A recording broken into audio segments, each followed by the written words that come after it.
కావాలని కొంతమంది రెచ్చగొడితే ఎవ్వరు కూడా సంవేదన పాటించండి. వాళ్ళ కార్యకర్తలు వస్తే ఎట్లా హ్యాండిల్ చేయాలో చేస్తాం. రైతుల ముసుగులో వైఎస్ఆర్ కాంగ్రెస్ పార్టీ కార్యకర్తలు వచ్చి రాజకీయం చేయాలంటే మాత్రం కబద్దార్ జాగ్రత్తగా ఉండండి. మర్యాదగా చెప్తున్నా. మీరేమనుకుంటారంటే మీరు నేరాలు ఘోరాలు చేసి ఇతరులపైన వేసి తప్పించుకోవాలని ప్రయత్నం చేస్తున్నారు. ఎంత నీచంగా ఉన్నారంటే వాళ్ళని చూస్తే వీళ్ళు మనుషుల పశువుల మనం చెప్పలేని పరిస్థితి. కుప్పంలో మొన్నే నేను ఇనాగ్రేట్ చేశాను. నేను అక్కడి నుంచి రాకమునిపే నేను వెళ్ళిపోతానని నీళ్లు రావని మాట్లాడే పరిస్థితి వచ్చారు. ఒక పంపు 3 గంటలు టెక్నికల్ ప్రాబ్లం వచ్చింది. ఇమ్మీడియట్గా పంపుని రీప్లేస్ చేశారు. ఇప్పుడు కూడా పెడుతున్నారు. కాలువలు ఎండిపోయినాయి, నీళ్లు రావడం లేదు, మోసం చేశారని. అంటే ఏమనుకుంటున్నారు మీరు? సోషల్ మీడియా ఉందని మీ ఇష్టానుసారంగా వాగితే మీ సమాధానం వాళ్ళన్నిటికీ. అలాంటి వాళ్ళని ఏం చేయాలనో పగడ్బందీగా ఆలోచిస్తాం. వాస్తవాలు రాసే వాళ్ళని వాళ్ళు ఏదైనా రాస్తే తప్పుంటే కరెక్ట్ చేసుకుంటాం. తప్పుడు వార్తలు రాస్తే మాత్రం కబద్దార్ జాగ్రత్తగా ఉండండి. మీరు వేయడం మేము ఫేక్ న్యూస్ అని పెట్టుకోవాలన్నా? బుద్ధి జ్ఞానం లేదు మీకు? ఏమనుకుంటున్నారు మీరు? ప్రతిరోజు ఏదో ఒకటి పెట్టి ప్రజల అటెన్షన్ డైవర్ట్ చేసి కావాలని ఫేక్ న్యూస్ అంతా పెట్టే పరిస్థితికి వచ్చారు. అందుకే నేను చెప్పాను, ఈ ఎర్రా వాసు, ఎర్రా రామూర్తి, చీలి వెంకటేశ్వరరావు, కోలాంటి ఈశ్వరరావు వీళ్ళంతా వైఎస్ఆర్ కాంగ్రెస్ వాళ్ళు. మీరు రాజకీయాలుంటే మీ ఇంట్లో చేసుకోండి. ప్రభుత్వం దగ్గర మాత్రం తోక తిప్పితే తోక కట్ చేస్తాం.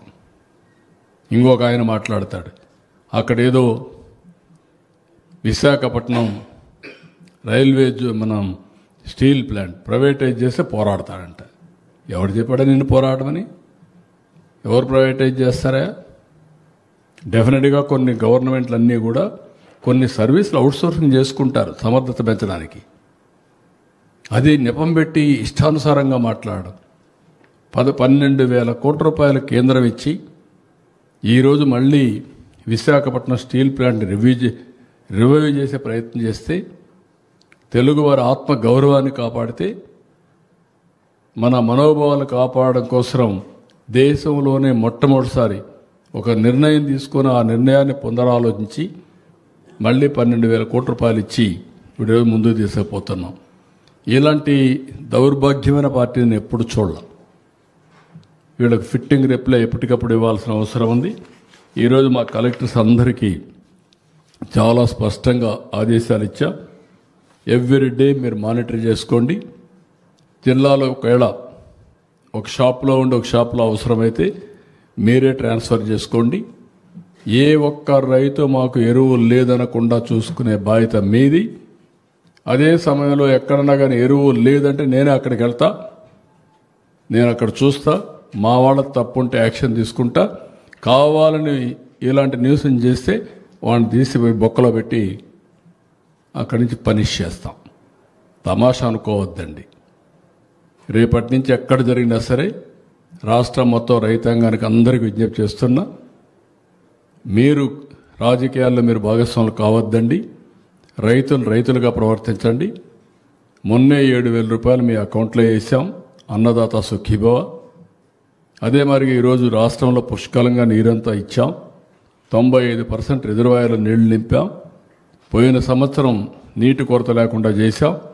ఈ సంవత్సరం కూడా మళ్ళీ అన్ని రిజర్వాయర్లు నీళ్లు నింపి భవిష్యత్తులో కూడా వాటర్ సెక్యూరిటీ కోసం పనిచేస్తున్నాం.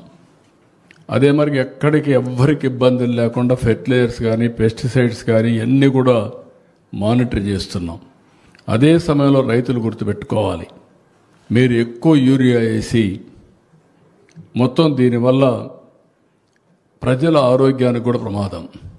నేను ఆ మాట చెప్పాను. ఈ సంవత్సరం దగ్గర ఒక 4.5 ఎంత 3.5 4 లక్షల మెట్రిక్ టన్నులు ఫెర్టిలైజర్స్ కన్జంప్షన్ తగ్గించాలని, అదే మరి పెస్టిసైడ్స్ కన్జంప్షన్ తగ్గించాలని, దానికి డ్రోన్లతో పెట్టుకుంటే అవసరం సబ్సిడీ కూడా ఇవ్వాలని చెప్పి ఆలోచిస్తున్నాం. దానివల్ల రాబోయే రోజుల్లో మన రాష్ట్రంలో ఆరోగ్యవంతంగా ఉండే అవకాశం వస్తుంది. లేకపోతే ఫెర్టిలైజర్స్ ఎక్కువ వాడితే క్యాన్సర్ వస్తుంది, పెస్టిసైడ్స్ ఎక్కువ వాడినా క్యాన్సర్ వస్తుంది. ఈ విషయం కూడా మనం గుర్తుపెట్టుకోవాలి. ఎక్సెస్ యూజ్ చేస్తే కొనేవాళ్ళు కూడా ఉండడం లేదు. ఇటీవల చైనాకి వెళ్తే ఒక కన్సైన్మెంట్ తిరిగి పంపించారు. యూరోప్ పంపిస్తే మన పంటలు కొనే పరిస్థితులు కూడా లేరు. అందుకే నేను మైక్రో న్యూట్రియంట్స్ ఇవ్వాలనుకుంటున్నాం. భూసార పరీక్షలు రెగ్యులర్గా చేస్తాం. ఎక్కడ అవసరమైతే పెస్ట్ వస్తే అక్కడే ఈ డ్రోన్స్ ఉపయోగించి, అక్కడే పెస్టిసైడ్స్ ఉపయోగించి, తద్వారా పెస్టిసైడ్స్ యొక్క కన్జంప్షన్ తగ్గిస్తాం, వినియోగాన్ని తగ్గిస్తాం. కాబట్టి ఇవన్నీ కూడా అన్ని షాపుల్లో ఇవన్నీ నిల్వలు అన్నీ కూడా పెట్టాం. ఎవ్రీడే మా కలెక్టర్స్ అంతా కూడా ఎక్కడికక్కడ ప్రెస్ రిలీజెస్ ఇస్తారు. ఇవన్నీ ఇచ్చిన పక్క రాష్ట్రాలకు ఎక్కడా పోకుండా నిఘా పెట్టమన్నాం. ఎందుకంటే నైబరింగ్ స్టేట్స్లో కొంత డిమాండ్ ఉంది. ఉన్నప్పుడు ఇక్కడి నుంచి అక్కడ పోయే ప్రమాదం ఉంటుంది. అవి కూడా కొంచెం జాగ్రత్తగా చూసుకోమన్నాం. ఇంకొక పక్కన ఈ పనులు చేస్తూనే మళ్ళీ అపోజిషన్ పార్టీ చెప్తున్నా, ఇంకా రాబోయే రోజుల్లో పిచ్చి ఆటలాడితే మాత్రం మీరు న్యాయం ఉంటే మీరు చేయండి. మీరు చెప్పిన మాట సమర్థించుకునే పరిస్థితిలో కూడా మీరు ఉండాలి. అంతేకాకుండా గుడ్డ కాల్చి ముఖాన్ని బారేసి మీరు తుడుచుకోండి అంటే మాత్రం కుదరదు. అవన్నీ ఆ విషయం గుర్తుపెట్టుకోవాల్సిన హెచ్చరిస్తున్నాం.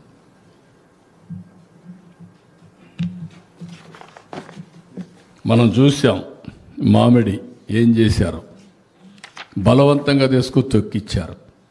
మనం చూసాం కోకో ఏ విధంగా డ్రామాలు ఆడారు. HD barley we're procuring nearly 20 million kgs, never in the history. అదే మరి ఉల్లి ₹4 ఇస్తున్నాం. అక్కడ రైతులందరూ హ్యాపీగా ఉన్నారు. ఇక్కడ వైఎస్ఆర్ కాంగ్రెస్ మాత్రం చాలా అన్హ్యాపీగా ఉన్నారు. సమస్య పరిష్కారం అయితే భరించలేని పరిస్థితిలో ఉన్నారు. ఇలాంటివి ఒకటి కాకుండా ఎక్కడ చూసినా ఇదే పని.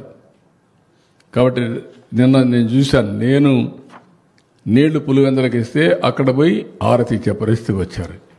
ఏం చెప్పాలి వాళ్ళకి? ఇన్నేళ్లు మీరు ఇవ్వలేకపోయారు, నీళ్లు కూడా ఇవ్వలేకపోయారు. నిన్నే అందరి నివాకు పక్కన చెరువులకు ఇవ్వాల్సి వస్తే మనం నీళ్లు ఇస్తే దానికి ఆరతి ఇచ్చి మళ్ళా ఫోజులు కొట్టే పరిస్థితికి వచ్చారు. ఇవన్నీ కూడా ఫేక్ రాజకీయాలు వద్దు, జెన్యూన్గా చేయండి, ప్రజలకు చెప్పండి. డ్రామాలు వద్దు, ఆ డ్రామాలన్నీ అయిపోయినాయి. ఇంకా డ్రామాలు రిపీట్ చేస్తే ఇక్కడ నమ్మేవాళ్ళు ఎవరు ఉండరు. అలా నమ్మించాలన్నా ఈ ప్రభుత్వం చాలా జాగ్రత్తగా ఉంటాం.